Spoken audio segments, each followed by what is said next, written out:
Hello friends and my all dear students, स्वागत है आप सभी का एक बार फिर से बायोलॉजी क्लासेस में। और फ्रेंड्स, आज हम आप सभी के लिए लेकर आए हैं सेल डिवीज़न टॉपिक। इससे पहले हमने सेल साइकिल कंप्लीट किया था, तो आप सभी सेल डिवीज़न देखने से पहले सेल साइकिल कंप्लीट करें, क्योंकि ये रूटीन ऑफ टॉपिक्स है, cell cycle, cell division. Okay, आज हम माइटोसिस की बात करेंगे और नेक्स्ट वीडियो में हम मियोसिस की बात करेंगे। तो ये हमारे एक तरह से कम्पिटिटिव लेवल्स के जो टॉपिक है, cell cycle, cell division, mitosis, meiosis, तो हम इनको कंप्लीट कर रहे हैं। तो सबसे पहले आप सेल साइकिल देख लीजिए, जो कि लिंक मैंने डिस्क्रिप्शन बॉक्स में दिया है। और अगर आप कोई भी ऑनलाइन क्लासेस चाहते हैं एग्रीकल्चर बायोलॉजी कम्पिटिटिव एग्ज़ाम के लिए, तो आप हमें इस नंबर पर कॉन्टैक्ट कर सकते हैं। ओके, तो आइए स्टार्ट करते हैं आज की क्लास। तो स्टूडेंट्स, आप सभी को बता दें कि हमने जो स्टार्ट किया है ये cell cycle and cell division topic, तो ये हमने हिंदी इंग्लिश दोनों लैंग्वेज में किया है, ताकि जो है सभी के लिए कंफर्ट हो, इंग्लिश वाले भी चीज़ों को समझ पाएँ, हिंदी वालों के लिए भी ये बेनिफिशियल रहे। तो स्टार्टिंग से देखिए, सेल डिवीज़न क्या है। तो सेल डिवीज़न वह प्रोसेस है, वह क्रिया है जिसके द्वारा जो है पेरेंट सेल यानी जनक कोशिका से पुत्री कोशिका यानी डॉटर सेल्स का फॉर्मेशन होता है। तो सेल डिवीज़न में जो पेरेंट सेल होती है, यानी कि जिस सेल को डिवाइड होना है, मान लो ये पेरेंट सेल है, तो इससे या तो दो सेल बनेंगी और इन सेल को कहा जाता है डॉटर सेल और इस सेल को कहा जाता है पेरेंट सेल। ओके, तो सेल डिवीज़न का केस क्या है कि सेल डिवीज़न वह प्रोसेस है जिसके द्वारा पेरेंट सेल से डॉटर सेल यानी पुत्री कोशिकाओं का निर्माण होता है। ठीक है, इसके बाद देखो, सभी कोशिकाओं में विभाजन की प्रक्रिया पाई जाती है, यानी कि सभी सेल्स में डिवीज़न पाया जाता है। लेकिन एनिमल्स की मैच्योर, परिपक्व माने होता है मैच्योर, एनिमल्स की जो मैच्योर आरबीसी होती हैं, नर्व सेल होती हैं और स्ट्रेटेड सेल्स होती हैं। आपने सुना होगा रेखित पेशी, अरेखित पेशी, हृदय पेशी, 3 टाइप्स की हमारी मसल्स होती हैं। ठीक है, तो स्ट्रेटेड सेल्स में भी और मेल और सॉरी ये यहाँ पर सही कर लेना, मेक आ गया, मेल एंड फीमेल गैमेट्स में एक बार विभाजन होने के बाद दोबारा विभाजन नहीं होता। यानी कि आपको ये पॉइंट याद रखना है कि इन सेल्स में अगर एक बार डिवीज़न हो जाता है तो उसके बाद इन सेल्स में दोबारा डिवीज़न नहीं होता है। तो याद रखना, किन सेल्स में डिवीज़न एक ही बार होता है। तो ये वो सेल्स हैं जिनमें डिवीज़न सिर्फ एक बार होता है। ओके, इसके बाद जो कोशिका विभाजन है वो 3 प्रकार का होता है, यानी कि सेल डिवीज़न 3 टाइप्स का होता है। तो देखिए कौन कौन से बात करते हैं। फर्स्ट है असूत्री, सेकंड समसूत्री और थर्ड है अर्धसूत्री। यानी कि अगर इसकी बात करें तो आगे मैंने इनको इंग्लिश में भी बताया है, जैसे कि ए माइटोसिस कहते हैं इसको, समसूत्री को कहते हैं माइटोसिस और अर्धसूत्री को कहते हैं मियोसिस। तो यहाँ पर हमारे 3 टाइप्स के सेल डिवीज़न हैं, असूत्री, समसूत्री और अर्धसूत्री। तो सबसे पहले हम बात करेंगे ए माइटोसिस की, यानी असूत्री विभाजन की। पॉइंट याद रखना, इस प्रकार के डिवीज़न में बिना स्पिंडल फाइबर के फॉर्मेशन के डायरेक्ट ही न्यूक्लियस 2 असमान भागों में बट जाता है, यानी कि 2 एक तरह से कह सकते हैं कि डिसिमिलर पार्ट में डिवाइड हो जाता है। और ऐसा प्रोकैरियोट्स और एल्गी में होता है। तो आपको ये पॉइंट यहाँ से याद रखना एग्ज़ाम के पर्पज़ से कि ए माइटोसिस डिवीज़न किस में होता है, प्रोकैरियोट्स में होता है, यानी कि बैक्टीरिया में होता है, और कुछ एल्गी में होता है, यानी शैवालों में होता है, जो काई लगती है ना हमारे पॉन्ड्स के पास, हमारे जो टैप वाटर होते हैं उनके पास। तो ये ध्यान रखना कि ए माइटोसिस प्रोकैरियोट्स में और एल्गी में होता है। और ए माइटोसिस डिवीज़न कैसा है कि स्पिंडल फाइबर का फॉर्मेशन इसमें नहीं होता, डायरेक्ट ही न्यूक्लियस डिवाइड हो जाता है 2 असमान भाग, यानी कि 2 सिमिलर पार्ट। इसके बाद स्टडी करते हैं माइटोसिस की, यानी कि समसूत्री विभाजन माइटोसिस क्या होता है।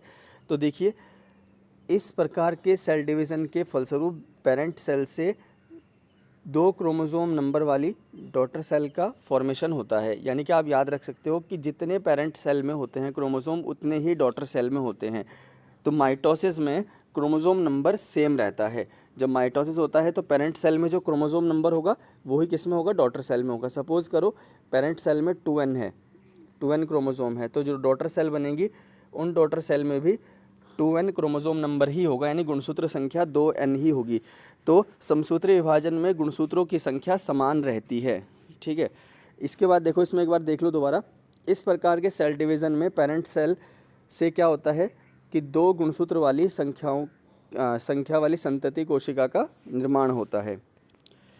तो जो आपका समसूत्री विभाजन है, माइटोसिस है, उसमें एक सेल से, एक मिनट, उसमें एक सेल से दो सेल का फॉर्मेशन होता है और जिनमें पेरेंट सेल और डॉटर सेल में क्रोमोसोम नंबर सेम रहता है, गुणसूत्र संख्या समान रहती है। समसूत्री विभाजन की दो अवस्थाएं होती हैं, कैरियोकाइनेसिस और साइटोकाइनेसिस। पॉइंट याद रखना, कैरियोकाइनेसिस यानी केंद्रक विभाजन और साइटोकाइनेसिस यानी कोशिका द्रव्य विभाजन।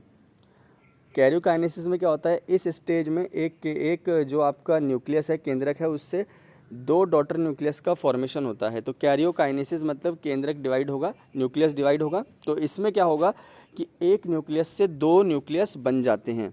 इसके बाद इसके बाद जो न्यूक्लियस डिवीज़न है वो इन स्टेजेस में कंप्लीट होता है। तो आइए बात करते हैं कि न्यूक्लियस डिवीज़न किन स्टेजेस में कंप्लीट होता है। तो पहली स्टेज आप सभी जानते हैं, प्रोफेज होती है।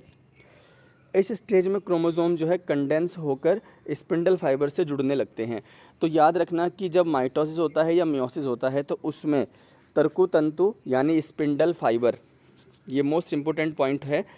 तो मैं आपको ये भी बताऊंगा कि किससे इनका निर्माण होता है, स्पिंडल फाइबर। तो जब माइटोसिस मियोसिस होता है तो स्पिंडल फाइबर की हेल्प से ही क्रोमोसोम सेल के अंदर ऊपर नीचे घूमते हैं। तो इस स्टेज में क्रोमोसोम जो है कंडेंस होकर स्पिंडल फाइबर से जुड़ने लगते हैं और न्यूक्लियर मेम्ब्रेन और न्यूक्लियोलस डिसअपीयर हो जाते हैं। यानी कि जो न्यूक्लियर मेम्ब्रेन है और न्यूक्लियोलस है, केंद्रक झिल्ली और केंद्रिका, वो गायब हो जाते हैं प्रोफेस में।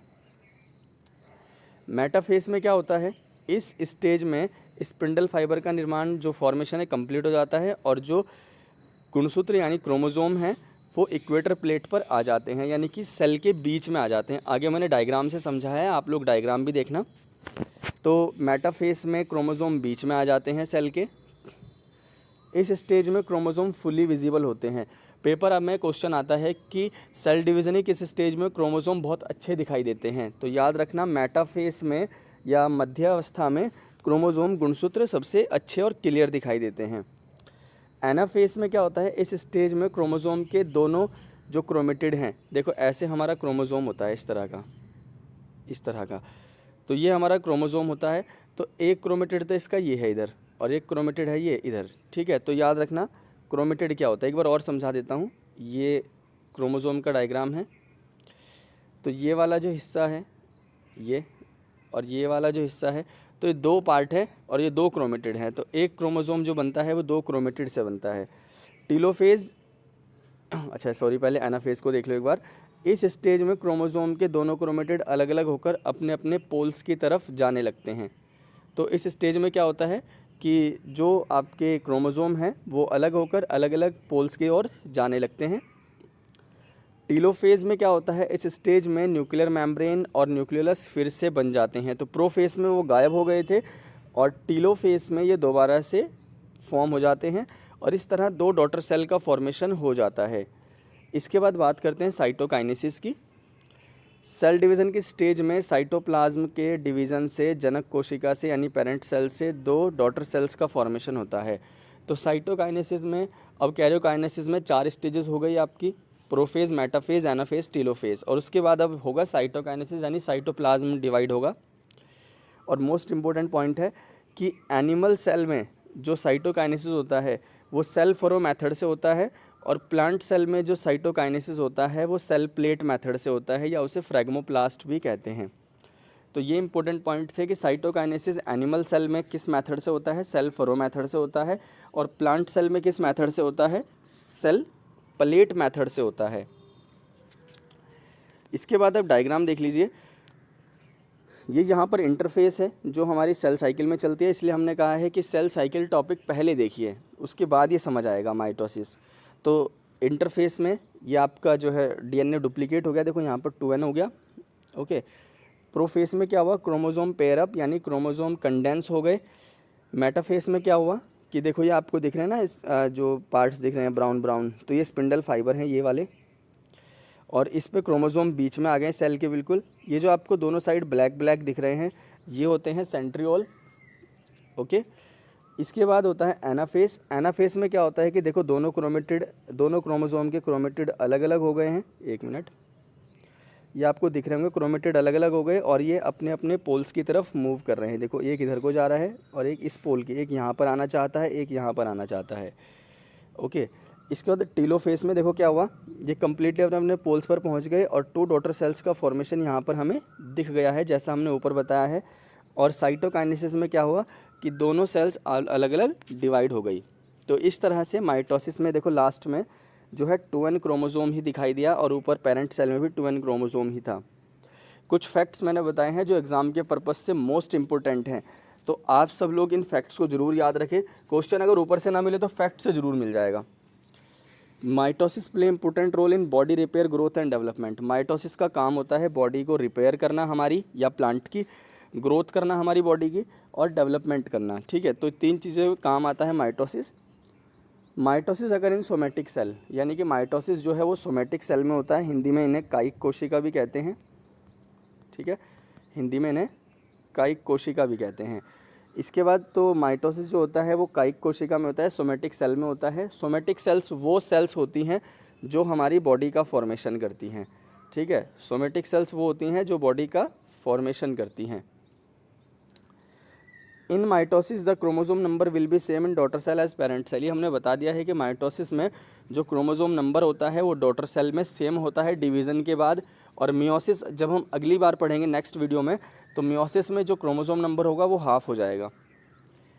Mitosis does not create variation. Mitosis जो है विभिन्नता जो है नहीं लाता है बच्चों में माइटोसिस, क्योंकि पेरेंट सेल के जैसा ही होता है। इसके बाद नेक्स्ट इंपॉर्टेंट है, mitosis was given by Walther Flemming in 1882।